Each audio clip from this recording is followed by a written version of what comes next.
I never thought a Dyson fan would destroy my 17-year marriage. Not a hidden camera. Not a private investigator. Not a suspicious text message. A fan. And once you hear how it happened, you'll understand why I can't even look at that thing the same way again. My name is Mark. I'm 42 years old. I was married to my wife, Hannah, for 17 years. We had 2 kids, a mortgage, routines, inside jokes, the kind of life that feels stable, predictable, safe. Or at least I thought it was. About 6 months ago, I bought a Dyson bladeless fan for our bedroom. It was expensive, sleek, modern, one of those purchases you justify because we deserve nice things. That fan ended up showing me something I never deserved. It started on a Thursday. I came home early from work because a client meeting got cancelled. The house was quiet. Too quiet. The kids were at school. Hannah's car was in the driveway. I remember feeling happy. Maybe we'd have lunch together. Maybe we'd talk like we used to.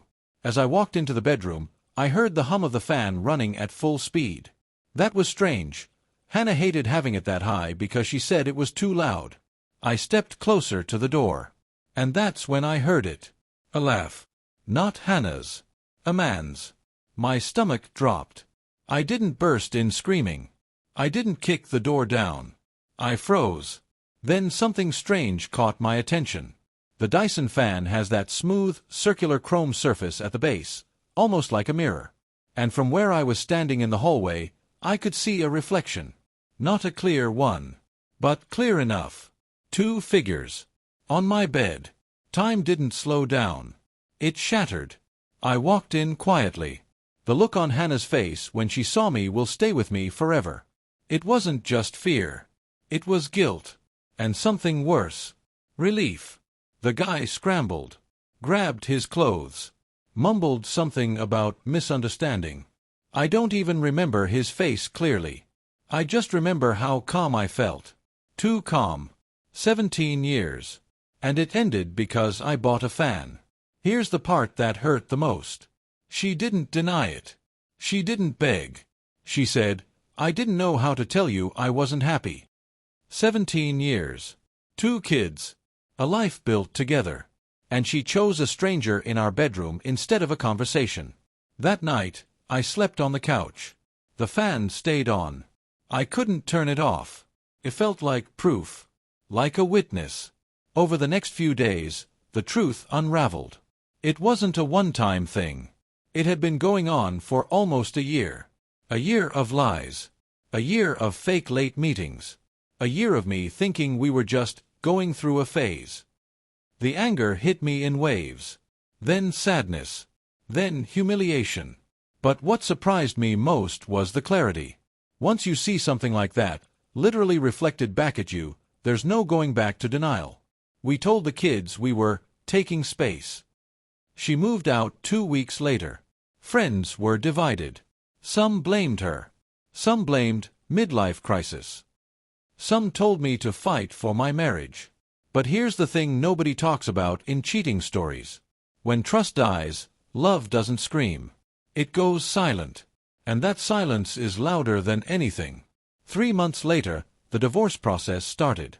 Hannah tried reaching out. Apologies. Regret. Tears. She said it didn't mean anything. That she felt invisible. That she didn't think I'd ever find out. That last part stuck with me. She didn't regret cheating. She regretted getting caught.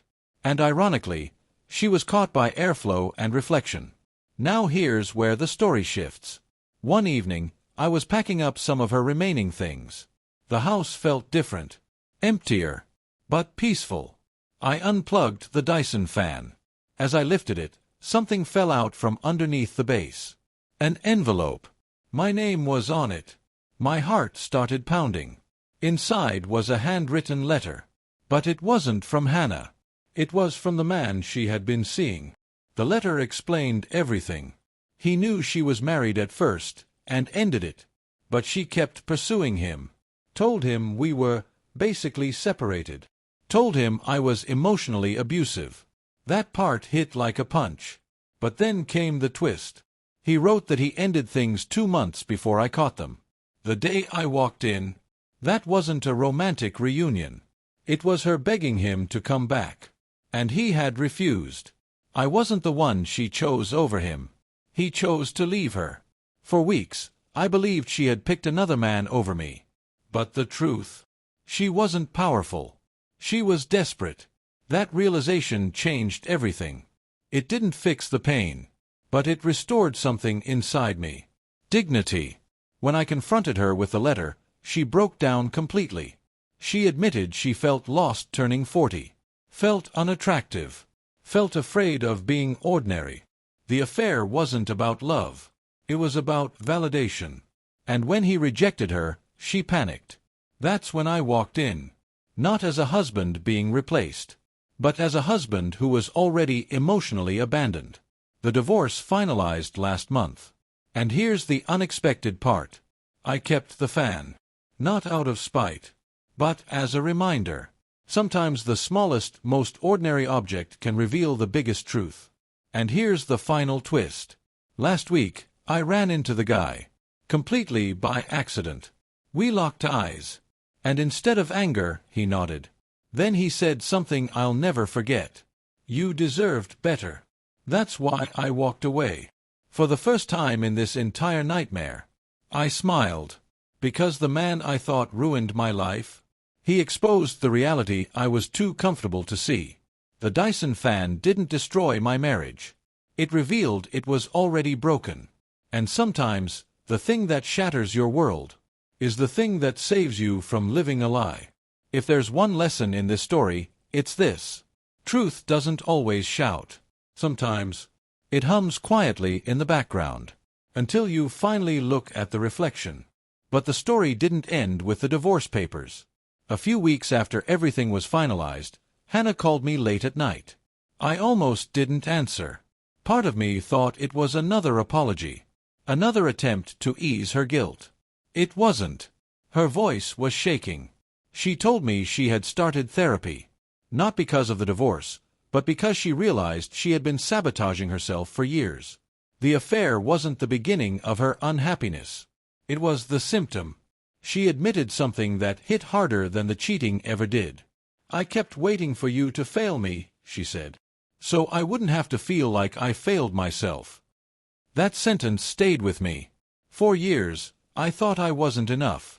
Not exciting enough. Not attentive enough. Not romantic enough. But the truth was far more complicated. She wasn't running from me. She was running from herself. And when you're chasing validation, it doesn't matter how good your partner is. It will never be enough. After that call, I didn't feel anger. I felt closure. Real closure.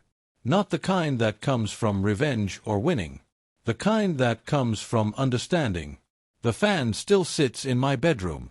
It hums softly at night.